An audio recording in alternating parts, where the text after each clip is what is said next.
Where your treasure is, there will your heart be also. God has given us unlimited treasures in His Word. Every time we open it, we can discover a new treasure or admire an old one.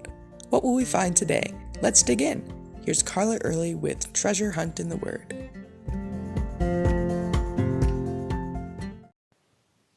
I love how Luke records that Mary hurried to visit her cousin Elizabeth after the angel Gabriel gave her the news that she, an insignificant girl from an insignificant town, would bear the Messiah. Why did she hurry?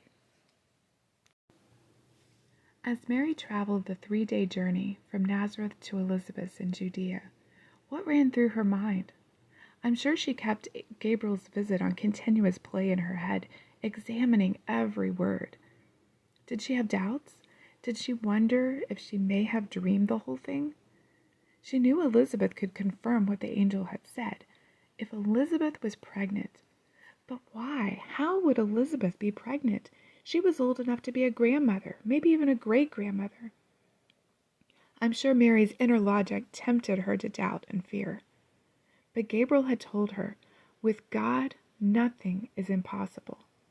Besides, Mary knew the story of Abraham and Sarah. They were too old to have children, yet God gave them Isaac, the son of the promise. As she entered Zachariah and Elizabeth's house, she held her breath. As Elizabeth turned around and Mary saw her 6-month pregnant profile, all of Mary's doubts and fears must have melted into faith. That alone confirmed all Gabriel had told her. Indeed, nothing was impossible with God.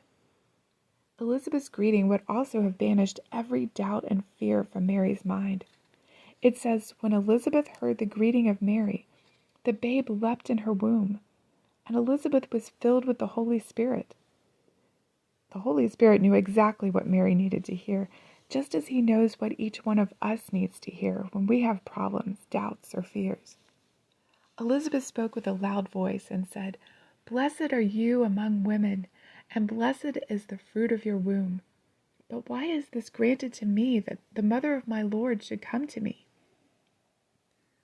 Elizabeth had no way of knowing of Mary's visit with Gabriel, or that she was pregnant with the Messiah, had the Holy Spirit not told her.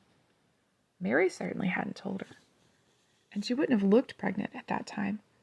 But Elizabeth knew, without a doubt, what the Holy Spirit told her about Mary was true. Why? Because Elizabeth was living out a miracle in her own life, her pregnancy with John as well as Zachariah's muteness, which was directly connected to his unbelief. Elizabeth wasn't about to question the Holy Spirit's words to her about Mary, and she wasn't the only one who knew. Her baby, John, knew it too. He couldn't say anything, but he leapt for joy inside of her. I love verse 45. In fact, I quote it often, to myself and to others. It says, "Blessed is she who has believed that the Lord would fulfill His promises to her." Mary believed. If she hadn't, she wouldn't have hurried to Elizabeth's house to get confirmation. And oh, the joy that bubbled up inside of her at that confirmation. We'll explore her spontaneous song of joy next time. But for now, what promises have you received from the Lord?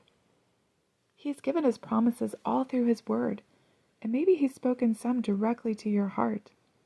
Do you believe them? Have you acted on them as Mary did when she hurried to see Elizabeth? What step of faith do you need to take today? You can contact us at treasurehuntintheword@gmail.com. We'd love to hear the treasures God has given you through His Word. You can listen to other episodes at our website, which you can find in the description below. Thanks for listening, and remember, where your treasure is, there will your heart be also.